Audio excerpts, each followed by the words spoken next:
Welcome back to the Inner Sanctum YouTube channel. My name is JT, and today I'm going to be just touching on sort of the whole St Kilda situation right now and the sacking of Brett Ratten. As we know, it's been a pretty tumultuous couple of weeks for the Saints, and it's been a really weird period. Obviously, performance review of the football department sort of just went down, and we've seen a massive casualty come from it in Brett Ratten. It's really interesting. You know, we had it was a poor trade period from St Kilda. One that, you know, kind of almost purely relied on Jordan De Goey coming. And when he didn't come through and when he signed with Collingwood again, it feels like it kind of derailed everything that we had going on.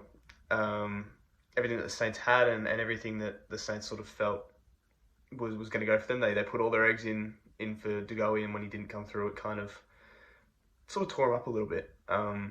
And, you know, we brought in Cordy as some pretty good defensive depth. I mean, you know, he's not going to be, you know, he's not obviously the Jordan De Goey level, but we needed, you know, some key defensive depth. You know, last year when Dougal Howard went down, we really struggled, and, you know, we couldn't quite play the same way with him. And Howard, you know, even when he wasn't injured, he was down on form and kind of forced Wilkie into being the main man. And, you know, he did fantastic. He made the AA squad of 44, and, you know, he obviously did perfect, but we need more than what we got. So bringing him in isn't that bad, but it wasn't what we were after. And that's a consensus among every Saints fan, I think, is it's a little bit, but it's not enough. And the fact that then, you know, the trade period ends and a day later Brett Ratten goes, it fills us with a lot of, you know, like self-doubt about what this team is and what the football club is, and where we're going to be headed. There was obviously a press conference today from Bassett and Lethlean about sort of what is happening next, but it's a scary period. You know, the stats about Brett Ratten, he coached a perfect 50% record for us.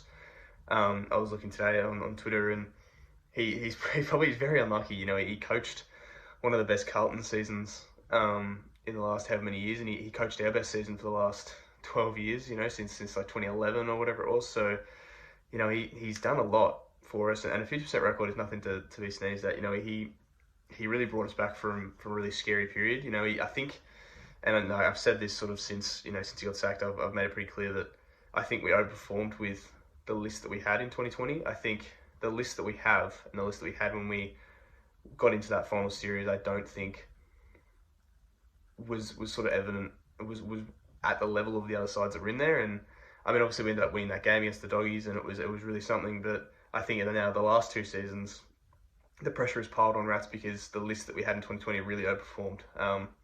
You know, we had Dan Butler dominating in 2020, and he struggled a little bit in the last 2 years. And, you know, we've had players that sort of started to come out of their shells in 2020 sort of drop off and be hit with injuries. You know, like Hunter Clark, for example, who, you know, he had a pretty good, he looked to be really promising, and he's really struggled with injuries since. And so I think sort of the list that we have only has sort of a few A-grade talent players, or, you know, close to A-grade talent players.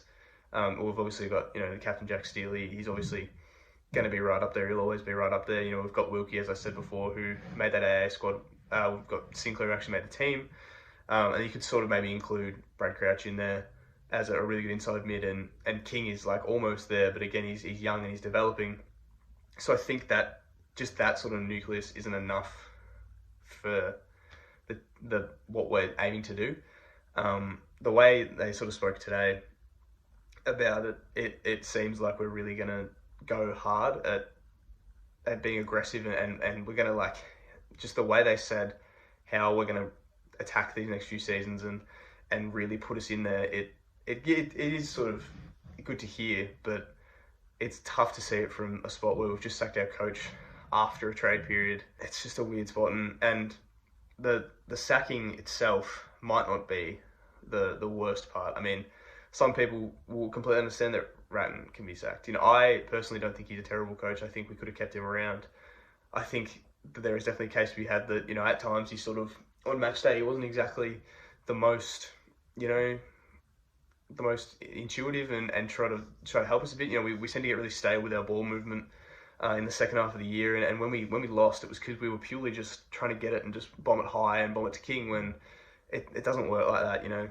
We played Hawthorn early in the year. We had 4 players kick 4 goals, not just King kicking 7 by himself, whatever. It was 4 players kicking 4 goals because we weren't just targeting one bloke. And I think Ratten at times this year sort of didn't ever try to adapt that. If we were kicking to King too much, we didn't try and do other things. And that's another thing as well. We didn't really have another key forward presence. We had Tim Membry, who, he's good and he's actually a really good utility around the ground. Ratten's thrown him back before and he's done quite well. But I just think we don't sort of have another player that can drag some defenders with him. Everyone just floats to King, and when Butler's not in great form, and when Higgins was down in form, and when Gresham was injured and then sort of wasn't in form, we didn't have enough small forwards to then sort of crumb off that. We play our best footy when we're running the ball and looking to find others. We've got the likes of Sinclair and Hill when he's playing well, and sort of more recently Naz, Wanganeen Miller are sort of coming from that half back in that wing as well. We play so much better when we're finding different areas to go. And I think Ratten, at times obviously he didn't quite do that, and that's fine. The sacking of Ratten, it's the timing that is the issue for most Saints fans. I mean, I personally wouldn't have sacked him at all. But a lot of Saints fans, whether or not you like him or not, they're very confused as to why they've picked now to do it. We gave him an extension 3 months ago. We put all our eggs into him. We just said, yep, no worries, here's 2 more years, when you've gone and sacked him 3 months later. And after the trade period's done. I think the only reason they didn't sack him earlier was because they just didn't want to try and attract players without a coach, which is shocking, to be honest.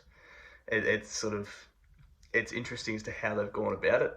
And I don't know why they sort of pick now. If they went earlier, there might still be some sort of coaches around that hadn't been taken off the market yet that we could have gone for, the likes of Brad Scott or whatever. I just think it's a confusing time to do it. And that's kind of what's got most Saints fans really, really lost as to why that's happened. There's a quote from today that said, "At the end of the day, our duty to members in the pursuit of success requires us to make the best decision for the club and for the members, and not the individual." So Rats has been hit pretty hard by this, I think. He's been sort of just sent away. And Bassett did say he didn't want to foster mediocrity. He didn't want to just sort of, plod along around that 9th spot forever. We wanted to sort of be enough, and I completely understand that, but it's a weird time to make the decision. And I think if, the review was done earlier in the year maybe, or, if the findings of the review sort of got acted on halfway through next year or something like that, we could sort of get a real figuring out. But I'm not too sure what's going to happen yet. And sort of the coaching group that we have, we announced that Lenny Hayes was coming back, which is something that is probably definitely still going to go ahead as a midfield coach. But they said again in the conference today that, there isn't a forward coach yet or anything like that. And I think that's going to be up to the coach. And whoever is brought in is going to pretty much bring people with him. I think Lenny will stay no matter what, but the other coaches, I think he'll just bring in whoever they want. And the choices that we have, it's sort of, again, it's an interesting one because there's probably 2 main choices, and then there's a couple others that are sort of potentials, and go through a couple here on sort of the 2 main ones. So the first one is one that has been sort of spouted all day today, and that's Ross Lyon. He is probably the safest choice, which is a weird thing to say when it comes to Ross Lyon, but he's the safest one for us, I think. He's proven that he can win football games. He's proven that he can win them at St Kilda. It's something that he's done before, and he's easily our closest. He was our closest to get us there. And they've said today in that press conference that they want a coach that can really drive a leadership group and sort of pump players up and get them to dig a bit deeper, and that is Ross Lyon to a T. We know, the classic Ross sprays that happen. We know exactly what we're gonna get from Ross. So I think he's almost the safe bet. With sort of Lenny there as well, it makes me feel like it's going to be Ross. And I think he'll keep Lenny with him, and he'll try and sort of bring back those players that were there when the Saints were good, in 2009, 2010. And, we've got Del Sando, who's already at the club. there's the coach of the AFLW. He'll probably, make an impact there as well. I wouldn't be surprised if Rui rolls around, probably not in official capacity, but, like, just as an advisor, he's been openly critical of the Saints' play in the last few years, and I've said that, like, as a former player, he's probably the harshest on us because he knows what we can do, and he knows how we have been over time, and he knows what a good St Kilda side looks like. So I think with Ross coming back, it sort of brings back the old players. I heard news there was, Justin Kazitsky was at the press conference today, so that's another player that, you could always bring him back into the fold and sort of see what happens. But I think with Ross comes the whole Saints of old thing, and I think that's what people are really leaning into, is the nostalgia of it all. The nostalgia of bringing back Ross Lyon because of how we know how good he was. And that's what most Saints fans want, and I wouldn't be opposed to it. I think it's a safe pick. It's one that you can't really argue with if we pick him. But it's going to be a gamble because any of these selections will. And it always is when you pick a new coach, unless there's sort of that dead set, takeover plan like there was at Hawthorn with Sam Mitchell and like there was at Collingwood with Nathan Buckley. It's always going to be a gamble every time. But I think that's the one that most people are sort of hoping on. The next probable front runner would be Adam Uze. Obviously, he's applied absolutely everywhere this year, and he wasn't successful. He's one that I would personally love to have. I think the idea that he's a fresh face is something that sometimes gets overlooked. I think he's never been a head coach before. When you pick a coach that's already been in the league, when you bring like an older one back in, people know what their play style's like. With Uze, it'd be a little bit different, and it might catch some people by surprise. He's going to be new, and he's obviously very eager to do it. And I think that's another thing that needs to sort of be looked at, is he's so keen to coach. He is so confident in himself that he knows what to do to coach, that it's probably not a bad decision. He's 100% would have thrown his hat in the ring already, or if he hasn't, he 100% will. That one will probably be a bit more of a gamble purely because we don't know how he is as a coach. And, he's obviously hasn't got the St Kilda way that Ross Lyon once did. So it's one that I think it's purely between those two as the main front runners, and I'll be very surprised if it isn't one of those two. But again, it's just sort of a massive gamble with Uze, but I think it's one that we could almost take. I don't see the reason why we shouldn't. He's someone new, and he can really give us something. Then sort of a couple others that have had their names thrown out. We've got, Leon Cameron. He obviously left the Giants last year. I'm not sure if he'll want to come back just yet. And I don't think we'll want to take him straight away, coming off the back of what the Giants season turned out to be. It could be a bit of time before he comes back again. Then there's obviously as well McVeigh from the Giants as well, who was assistant coach there, and he just stepped aside recently. So the timing is quite coincidental that he just left the Giants as an assistant coach, and there was no sort of heading of where he was going to, I don't think. So, there's a chance that one, but again, I'm not sure. And then there's Lenny Hayes, which I don't think is the right decision, purely. I love Lenny Hayes. He's possibly my favourite player of all time, but I don't think he would be the right choice right now. He hasn't had like that sort of head, like that more coaching experience at St Kilda as well. I think if he's going to do it, and I think if he was going to be the head coach, I think what he would do is he'd sort of have that succession plan where if Ross came in, for example, Lenny would sort of then take over from him after a certain amount of years.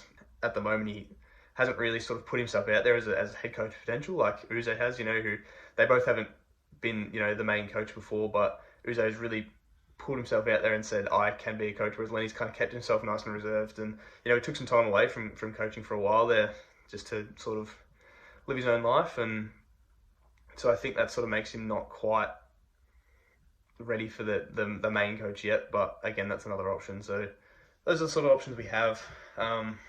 It's a weird time to support St Kilda for all Saints fans.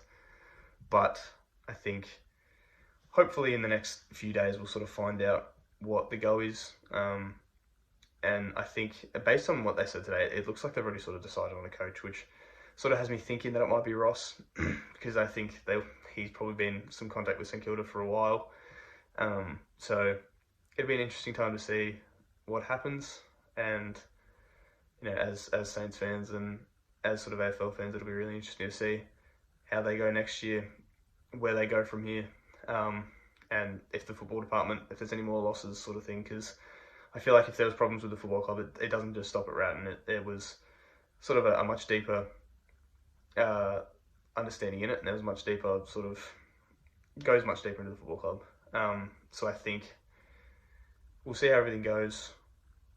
It's going to be an interesting few weeks after a pretty lackluster couple of weeks in the trade period, but this will be probably the most exciting time to be a Saints fan in quite a while.